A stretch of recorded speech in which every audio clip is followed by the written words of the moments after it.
Nairobi, c'est la capitale du Kenya et fort logiquement, cette grande tour s'appelle le Kenyatta Center, c'est le poumon du safari.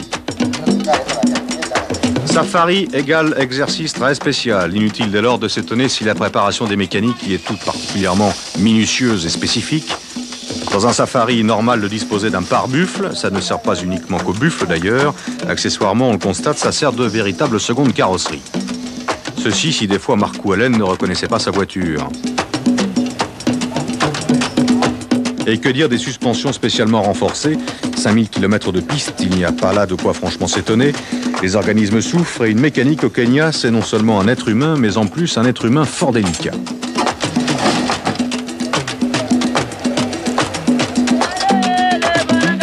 Avec tout de suite cet avant-goût que nous propose Ari Vatanen.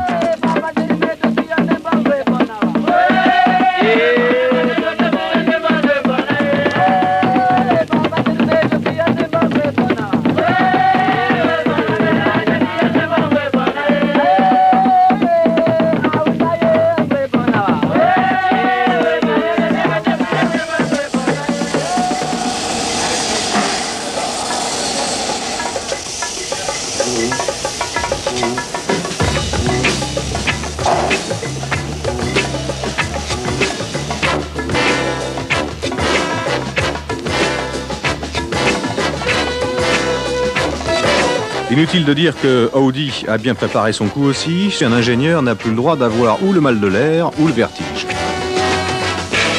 Quant à celle-ci, il faudra lui régler les phares.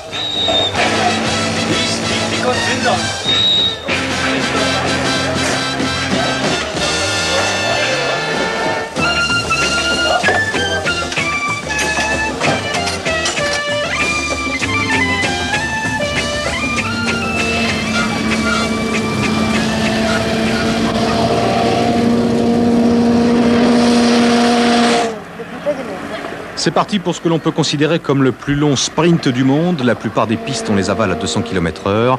L'erreur d'inattention est tout aussi l'ennemi que la poussière.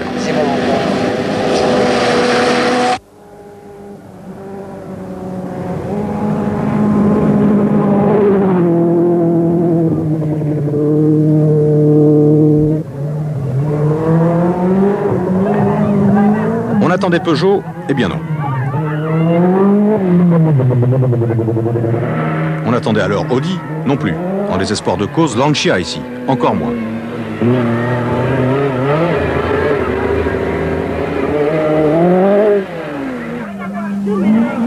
Alors si ce n'est donc Peugeot, Audi ou Lancia, ce sera donc Nissan. On approche de la vérité.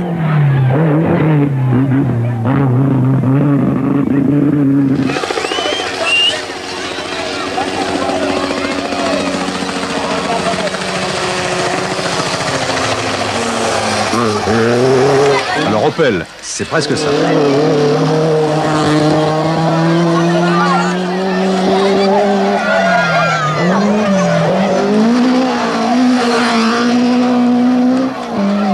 Il ne reste plus que Toyota, et c'est gagné. Songez qu'à l'issue de la première étape, on trouvait dans l'ordre une Toyota, une Opel, une Nissan, encore une Toyota, encore une Nissan et encore une Opel. On pointait la première Peugeot, celle de Vatanen, en 7e position, la première Lancia, celle de Bettega, en 9e position, et la première Audi d'usine, ne la cherchez pas, après 200 km, il n'y en avait plus.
Les grands-mères avaient donc d'entrée commencé à dicter leurs lois et personne ne parviendra à leur contester, un tant soit peu, leur supériorité africaine.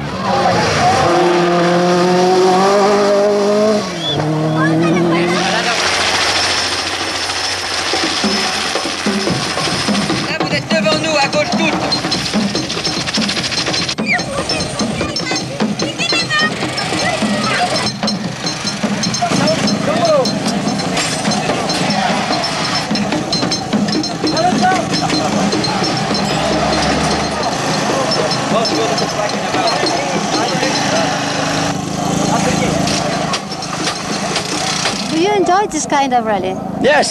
C'est bien de courir des rallyes différents. Les rallyes ne doivent pas être tous les mêmes. C'est bien agréable de connaître quelque chose de spécial.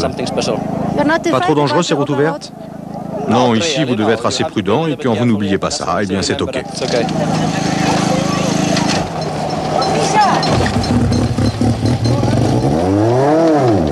Ce qui mérite quand même quelques explications. Nous le disions, les ambitions officiellement affichées de Audi n'allaient pas tenir la distance. Une nouvelle boîte de vitesse que l'on pensait miracle. Le miracle on l'attend encore, défaut de fabrication paraît-il. Lancia a peut-être l'excuse de devoir mener de front ce genre d'équipé avec les S7 à Delta S4. Les Italiennes ont été les secondes à lâcher prise. Un Safari, en effet, ne se perd pas. Il est plus juste de raisonner dans ce sens, dans la mesure où la victoire revient à celui qui, au total, aura encouru le moins de pénalisations.